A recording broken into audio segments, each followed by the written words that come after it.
Deutsche Bank predicts that U.S. equities could drop 25% from current levels in the next downturn, particularly in the first half of next year. Is this going to be entirely induced by Fed policy as people realize just how committed they are?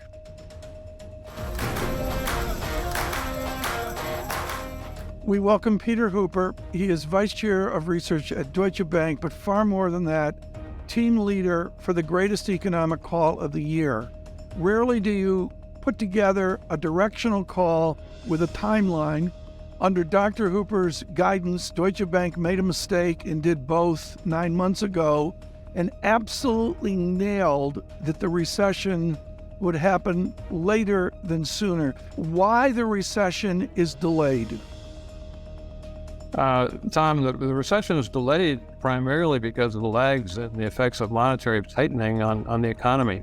We've known for quite some time that monetary tightening operates with long and variable lags, shortened a bit by forward-looking financial markets, except the financial markets are not playing the role that you would normally expect here. Their financial conditions have tightened some, but not enough. We still see quite a bit of momentum in consumer sector and certainly in the labor market. Deutsche Bank predicts that U.S. equities could drop 25% from current levels in the next downturn, particularly in the first half of next year. Is this going to be entirely induced by Fed policy as people realize just how committed they are? Yes, Lisa, I think that is the primary factor underlying that call. Certainly, as you go into recession, multiples get down to around 15. That would imply an S&P 500 getting down to around 3,000 at the low.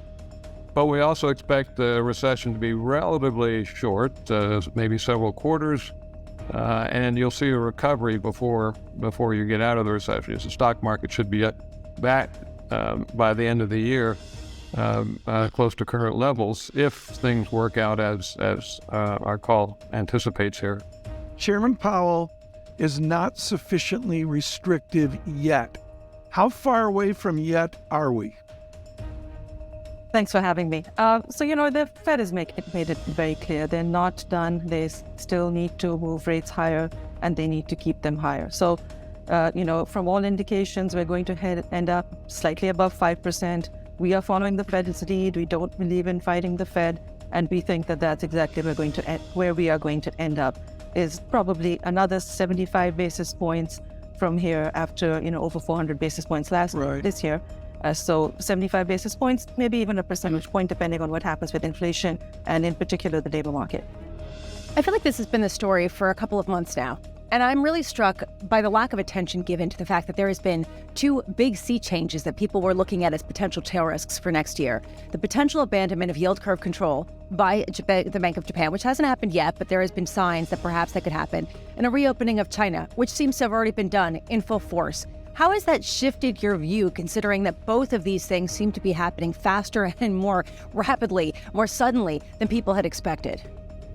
Well, it was really interesting to watch the Bank of Japan's move this week. That was a surprise. Surprise that they would take a risk in breaking the dam a bit at a time when the labor market in Japan is really very tight, we think, and wage inflation there is going to be driving price inflation perhaps above levels of delay. Something very unusual for Japan at this point, but no question that is a factor down the road. We don't expect YCC to be abandoned until new leadership comes in around April next year at the Bank of Japan. On the opening in China, certainly that's going to be disruptive for a while. No question, the pandemic is going to be a factor that holds back activity for the near term. We're expecting growth in China to remain relatively subdued well into the year ahead. But then as they hopefully get improvements on the vaccination side, on vaccines, things will be able to open up more normally. How do you push back, Peter, against people who say that we're already seeing a deceleration in activity? We're already seeing a deceleration in consumer appetite to spend. We're already seeing a disinflationary impulse that will give the Fed breathing room that has created a shift in tone from Fed Chair Jay Powell. How do you push back and say, no, that is not what you're going to be focusing on come next year? Well, I mean, I think that view is driven in part by this recession we're already seeing in the goods sector.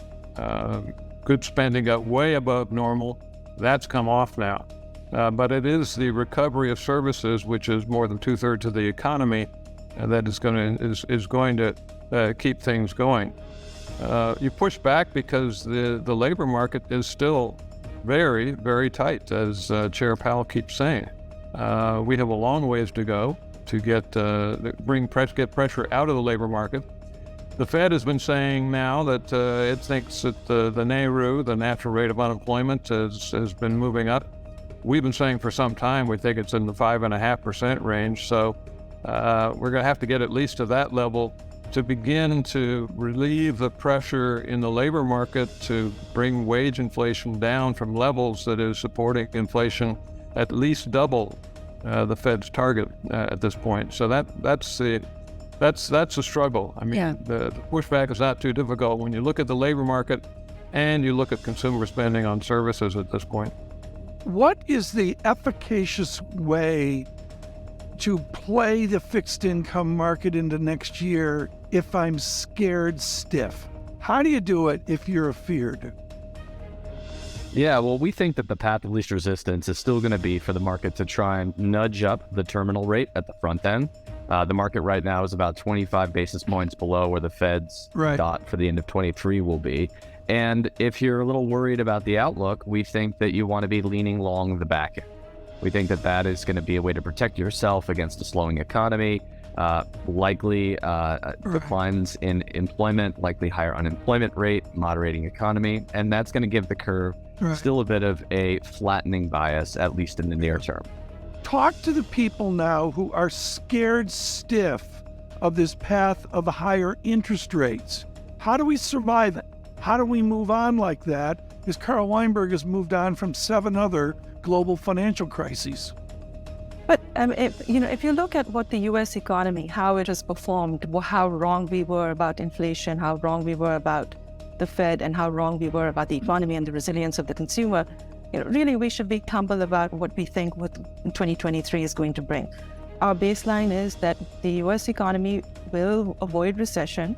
We're going to go into a very sort of below potential growth rate scenario, but there is enough momentum, there is enough support for households that the U.S. economy is going to avoid recession in 2023. Again, as I said, we need to be humble. Right now, the labor market is very tight. The Fed is not going to back off in its inflation fight because inflation is just way above where it needs to be.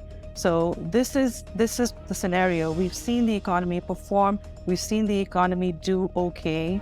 We expect to slow down, but I think there is enough momentum in the labor market, underlying strength in U.S. households that's going to keep this economy growing over the next year.